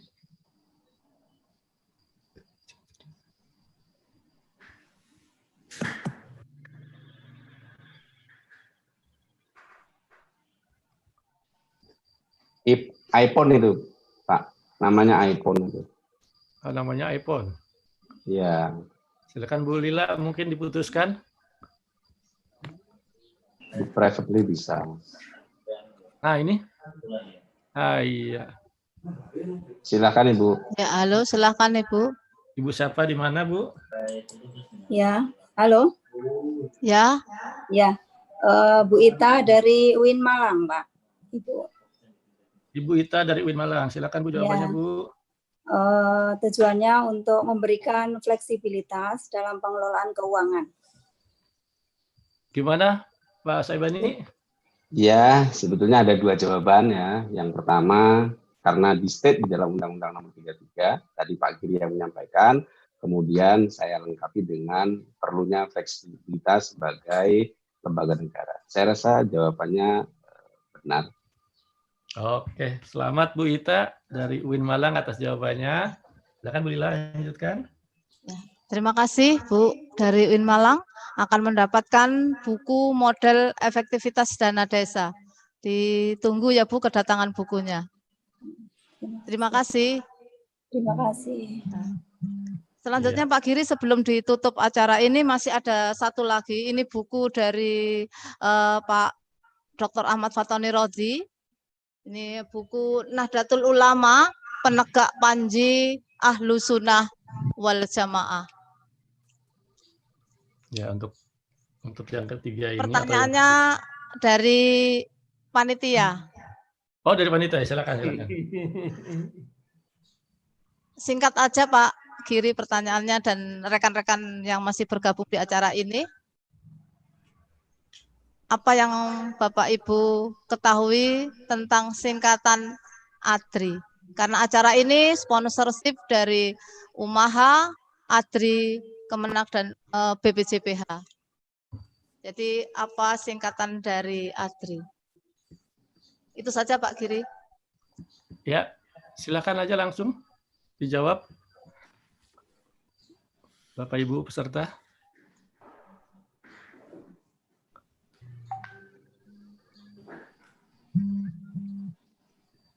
Sudah ada yang jawab?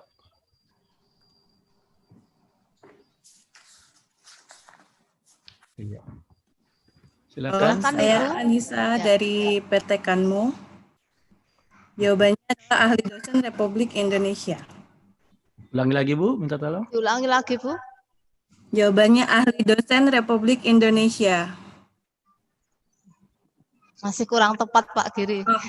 Asosiasi Dosen Republik Indonesia. Masih kurang tepat, sedikit lagi Ibu. Ya, masih kurang tepat. Mohon maaf, apakah Ibu Yang lain. sudah menjadi anggota atau mau akan gitu? Saya dari perusahaan sih Bu. Oh, oke. Mohon maaf. Ya, mungkin Ibu tadi mendengar apa yang disampaikan pada saat sambutan. Ya, tapi jawabannya belum 100% benar. Mohon maaf. Ada satu lagi yang bisa menjawab. Silakan.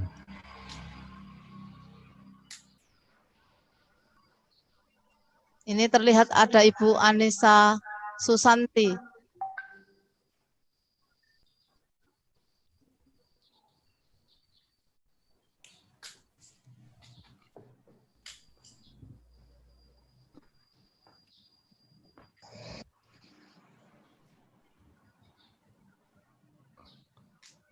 Halo, Pak Adisam ini. Halo. Hai. Oke. Halo. Silahkan, ini ada.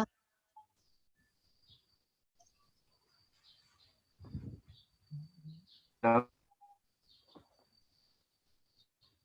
Halo. Ya, silahkan Pak. Perkumpulan Ahli dan Dosen Republik Indonesia. Oke, good Pak. Terima kasih. Jadi ADRI adalah Perkumpulan Ahli dan Dosen Republik Indonesia. Betul. Terima kasih Pak Giri dan Ya, buku Pak Nahdlatul Adisam. Ulama Penenggak Indo. Panji Ahlu Sunnah wal Jamaah akan tersampaikan di kediaman Bapak atau di kantor Bapak. Terima kasih. Baik. Kami kembalikan Terima kepada Pak kasih. Giri selaku Pak Adisam. moderator. Terima kasih Bu Lila. Saya ke Pak Sancoyo nih. Pak Sancoyo ada? Iya Pak. Gimana Bapak punya pertanyaan? Mungkin Nggak usah gimana? Pak, aman. Aman ya. Oke. Kira-kira karena waktunya sudah mau habis. Betul Bu Lila, waktunya sudah mau habis ya? Oke, sudah Pak. Berapa menit Sepertinya lagi, Bu? 11.30. Di sini masih 11.23. Jadi masih Iya. kurang 5 menit Pak.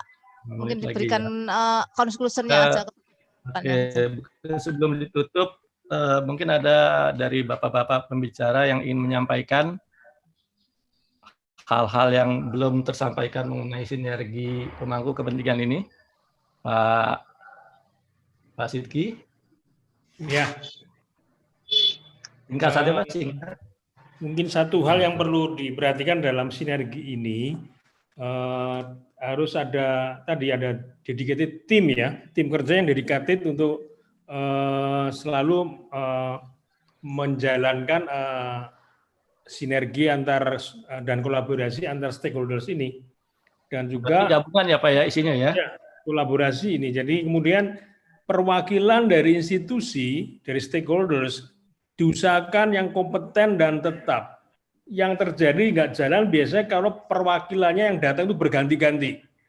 Jadi tidak paham masalah, padahal permasalahan itu sudah akumulatif sebenarnya. Dari awal lagi. Dari awal lagi, itu bisa perdebatan bisa panjang lagi. Bisa 2-3 kali pertemuan baru beliau-beliau itu paham. Jadi kalau bisa penunjukan dari pimpinan tertinggi dari masing-masing instansi, itu bisa lebih langgeng karena perlu akumulasi knowledge, kan, experience, jadi lebih bijak dan lebih kompeten. Mungkin itu yang penting. Terima kasih. Oke, terima kasih. Pak Saibani mungkin ada saran singkat aja. Iya, terima kasih Bapak. Saya merespon yang disampaikan Pak Sancoyo tadi Pak. Kali ini ya dengan rezim yang undang-undang ya kan sebelumnya kan kita sudah punya sertifikasi produk halal rezim sebelum adanya undang-undang. Di saat ini tadi diingatkan bahwa perlu LPH yang banyak karena ini sifatnya wajib. Jadi maka perlu adanya lahir LPH. Saya rasa pas ini kita bicara di yang diadakan oleh ADRI ini karena di sini ada banyak ahli. Saya mendengar beberapa universitas itu nanti akan jadi LPH. Ini rasanya salah satu bentuk kita akan bersinergi antara peneliti kemudian dengan universitas. Kami melihat di dalam beberapa kali diskusi universitas inilah nanti yang punya ruang untuk bersinergi lebih kuat ya untuk melahirkan LPH untuk membantu teman-teman BP POM karena kayaknya kalau BP POM aja agak berat kita untuk mengejar sekian juta UMKM yang memproduksi produk halal. Saya rasa itu aja. Oke, terima kasih Pak Saibani. Kemudian Pak Sancoyo mungkin bisa perkuat atau mungkin ada ya. Saya rasa seperti tadi yang saya sampaikan, produk halal sudah menjadi sebuah kebutuhan dari konsumen kami, sehingga mau nggak mau kan itu sudah menjadi sebuah hygiene factor untuk pelaku usaha. Namun demikian, mohon dipertimbangkan juga kemampuan dari UMKM dan juga ketersediaan LPH dan juga ininya cara atau prosedurnya sehingga kita semua bisa lebih cepat lagi untuk bisa mendapatkan jumlah produk halal yang tersertifikat. Ya, terima kasih Pak Sancoyo. Oke, saya, terima Pak. kasih. Oh, lagi Pak Sidki, silakan. Enggak, saya. Fatoni. Oh, Pak Rektor, silakan, Pak Rektor. Ya. Pak Ketua Andri, silakan. Ya, Pak Sidki, saya mendukung apa yang tadi Bapak sampaikan. Jadi komponen perencanaan ekonomi syariah itu kurang satu, itu memang benar. Kita ini punya cita-cita SDM unggul, tapi bukan bagian dari komponen sistem ekonomi syariah. Betul, Pak Rektor. Nah, ini nanti kita akan dalam tanda petik kita semacam pertemuan, apalagi nanti dengan teman-teman Bappenas. Kebetulan banyak juga para dosen yang ada di Bappenas, termasuk konsultan-konsultan seperti Pak Abdul Malik, yang itu aktif. Oh di iya. Ya. Senior saya Pak Abdul Malik itu senior saya. Iya, dulu kolega saya waktu Menristek beliau jadi sekjen. Yes, Sekjen, ya, Sestama. dengan apa yang disampaikan oleh tadi, saya juga nanti saya akan langsung terjun ya sebagai mewakili komponen perguruan tinggi dan dosen. Karena perguruan tinggi itu ada 4, Pak. Pertama namanya Asosiasi Badan Penyelenggara Perguruan Tinggi. Ini kumpulan yayasan-yayasan. Kemudian Kopertis, itu ada kumpulan lembaga pendidikan tingginya. Kemudian ketiga adalah Aptisi, itu adalah para rektor-rektornya dan forum rektor. Kemudian ADRI. Nah, ADRI ini eksekutor pasukannya. Jadi kalau kita kadang-kadang MOU dengan rektor dan sebagainya itu belum tentu pasukan ini mau bergerak gitu ya. Tapi kalau langsung yang bersangkutan, nah itu bisa langsung action cepat begitu seperti yang sekarang kita lakukan. Nah, sehingga kita punya acara weekend internasional, acara macam-macam. Yang kedua, kebutuhan kami memang sedang mencari kolaborasi untuk kegiatan terkait dengan kampus Merdeka ini. Nah, ini dengan demikian maka pendampingan kami termasuk pengabdian kami yang wajib itu nanti akan memudahkan kita kolaborasi. Nah, saya ingat apa yang disampaikan oleh Yai Miftahul Akhyar.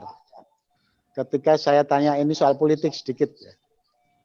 Saya tanya, apa yang diminta oleh Yai Ma'ruf Amin ketika diminta jadi wakil presiden? Kemudian apa yang dijawab oleh Yai Miftahul Akhyar? Nggak minta apa-apa. Untuk kepentingan umat, nggak minta apa-apa. Waduh, kalau gitu saya harus ketemu Pak Jokowi nih. Yai Miftahul Akhyar sebagai Rais Am pengganti Pak Ma'ruf Amin bertemu dengan Presiden Pak Jokowi. Pak, kami umat Islam terbesar dalam organisasi agama masyarakat keagamaan. Apa kira-kira yang bisa diberikan kepada kami? Terus ditanya sama beliaunya, nah Bapak butuh apa? Tapi hanya butuh satu, Pak. Yaitu bagaimana ekonomi Islam ini bisa diterapkan di Indonesia. Oh begitu, ya kalau gitu kami pikirkan. Nah ketika itu Pak Presiden ngomongnya masih akan kami pikirkan. Nah saya sebagai komunitas pemikir yang juga kolaborasi, kami kolaborasi di Solo dengan Ibu Presiden almarhum barusan.